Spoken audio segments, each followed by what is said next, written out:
ఇవ్వడం జరిగింది. వాళ్ళు వెంటనే ఇమీడియట్ గా యాక్షన్ తీసుకుంటా ఉన్నారు. డీజీ గారి పేరు మీద కవర్, స్పెషల్ కవర్ కూడా, పర్సనల్ నేమ్ కవర్ కూడా పంపించడం జరిగింది. దాన్ని వెంటనే పర్సనల్ గా దాన్ని పెడతామని చెప్పేశారు. వెంటనే వీలైనంత త్వరగా దీని మీద స్పందిస్తా ఉన్నారు. అదే విధంగా 17వ తారీఖు సిఐ మీద పెట్టిన కంప్లైంట్ కూడా వేగంగా దాన్ని విచారణ చేపట్టి బాధ్యులైన వారిపైన చర్యలు తీసుకుంటామని చెప్పారు.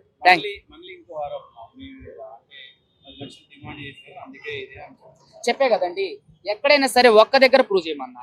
నేను ఎక్కడ అడిగా, నేను ఆవిడని కలిసింది ఒకేసారి. అది కూడా ఆవిడ ఆర్బిట్రేషన్ కి నన్ను డైరెక్టర్, అంటే ఒక డైరెక్టర్ గారి ద్వారా, ఒక న్యాయవాది గారి ద్వారా నన్ను పిలిపిస్తే ఆవిడ దగ్గరకే వెళ్ళాను.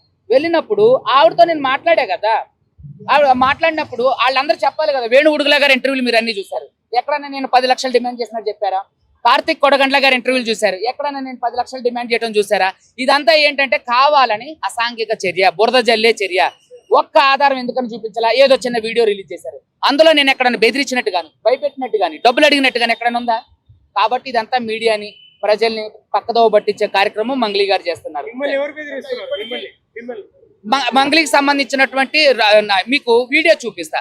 నేను ఏదైనా సరే మీకు వీడియో చూపించడం ఇప్పుడే చూపిస్తా. ఎలా బెదిరిస్తున్నారో మీరు చూడండి. నన్ను డైరెక్ట్ గా వాళ్ళు బెదిరిస్తున్నటువంటి వీడియో చూడండి మీరందరూ.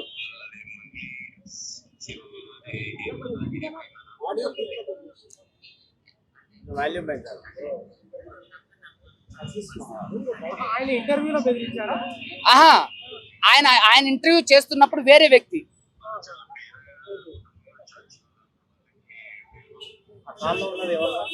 మంగ్లీ అనుచరుడు.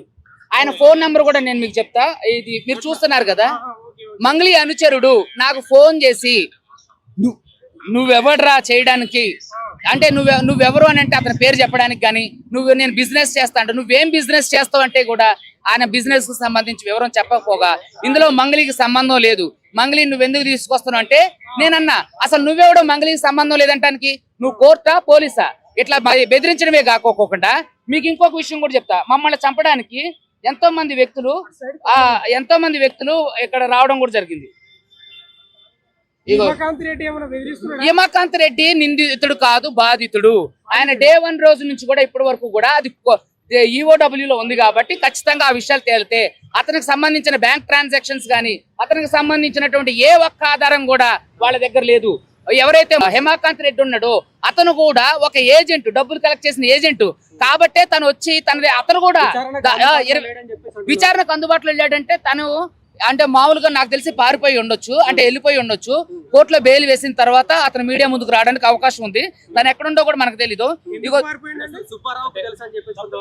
లేదండి, మనకి అతను టచ్ లో లేడు. ఎందుకంటే ఇగో చూడండి మీకు, ఇగో చూడండి మమ్మల్ని ఎవరైతే మంగ్లీ అనుచరులు ఉన్నారో చూపిస్తున్నా. మంగ్లీ అనుచరులు ఉన్నారో వాళ్ళు ఎలా మమ్మల్ని వెంబడిస్తున్నారో, ఎలా అడిగితే వివరాలు అడిగితే పారిపోతున్నారో మీకు చూపిస్తా. ఎక్కడ తగ్గే ప్రసక్తే లేదు. ఖచ్చితంగా బాధితులకు న్యాయం జరిగేంత వరకు నేనుంటా. అదే విధంగా మంగ్లీ గారు ఏదైతే ఆరోపణలు చేశారో అవన్నీ కూడా ప్రూవ్ చేయాలి. లేకపోతే మేడం గారికి హైకోర్టులో సినిమా చూపిస్తా.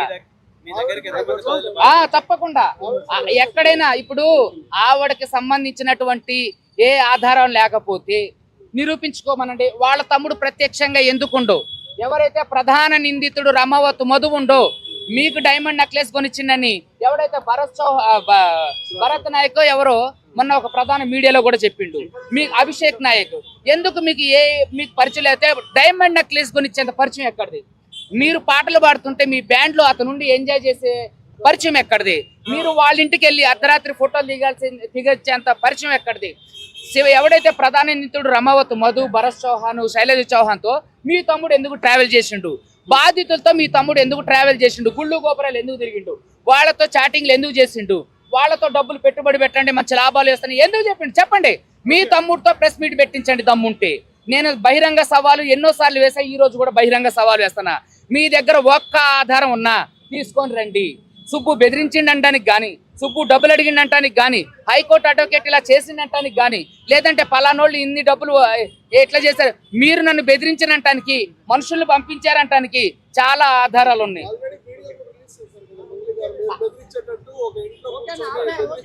అయితే దాంట్లో ఎక్కడైనా నేను బెదిరించినట్టు గాని డబ్బులు అడిగినట్టు గాని భయపెట్టి వాళ్ళే నన్ను బ్రతిలాడుతున్నారు. సురేష్ బొబ్బిలి గారు బ్రతిలాడుతున్నాడు, అన్న వదిలేయన్నా అని. అంటే మీకు ఆ వీరందరూ చూస్తారు మీడియా మిత్రులు, అక్కడెక్కడైనా నేను బెదిరించి భయపెట్టినట్టు. ఆ వీడియో రిలీజ్ చేసిన మంగళి గారి దగ్గర ఆధారాలు ఉంటే రిలీజ్ చేయాలి కదా. ఆ ఒక్క వీడియో రిలీజ్ చేసింది, మిగతా ఆధారాలు ఎందుకు రిలీజ్ చేయరా చెప్పమనండి.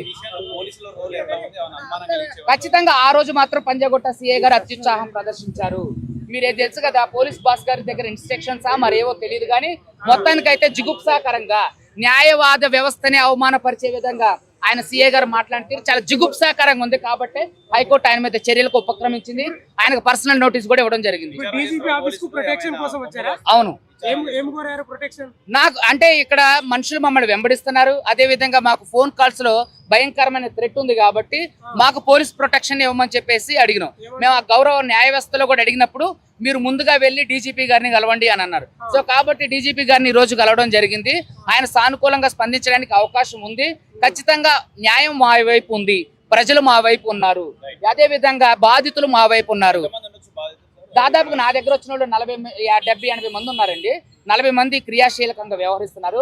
దాంట్లో ఒక 15 మంది 16 మంది మీడియా ముందుకు కూడా రావడం జరిగింది. మొదట్లో నేను 40-50 మందితో కూడా ప్రెస్ మీట్ పెట్టడం జరిగింది, మీరంతా చూశారు. అమాయకులందరూ కలిసి 70-80 మంది ఉన్నారండి. ఆవిడ నా దగ్గరకు వచ్చిన బాధితుల దగ్గర మోసం చేసింది అయితే ఏది శివ మంగళి తమ్ముడు శివ, పరోక్షంగా మంగళి గారు వాళ్ళ ఎవరైతే ఉన్నారో 9.5 నుంచి 10.5 కోట్లు. మీకు ఇంకొక విషయం చెప్తా, ఎవరెవరి దగ్గర ఎంతెంత ఈ ప్రధాన నిందితుడు మధు వసూలు చేసిండో అవన్నీ కూడా నా దగ్గర ఉన్నాయి. ఇదిగో చూడండి, ఇది రిమాండ్ రిపోర్టు, దీనికి సంబంధించి చూపిస్తా ఉండండి. ఇది రిమాండ్ రిపోర్ట్ అండి. దీంట్లో చూడండి, ఏజెంట్ల ద్వారా 4 కోట్లు 8 కోట్లు, ఇదిగో చూడండి 4 కోట్ల నుంచి 7 కోట్ల నుంచి 10 కోట్ల నుంచి మొత్తం 89 కోట్లకు వచ్చింది లెక్క. ఇది ఓన్లీ ఏది వట్టిపల్లి తాండా, వద్దిపట్ల తాండా, పలుగు తాండా, పిఏపల్లి, పెదాడిషర్లపల్లి, మల్లేపల్లి,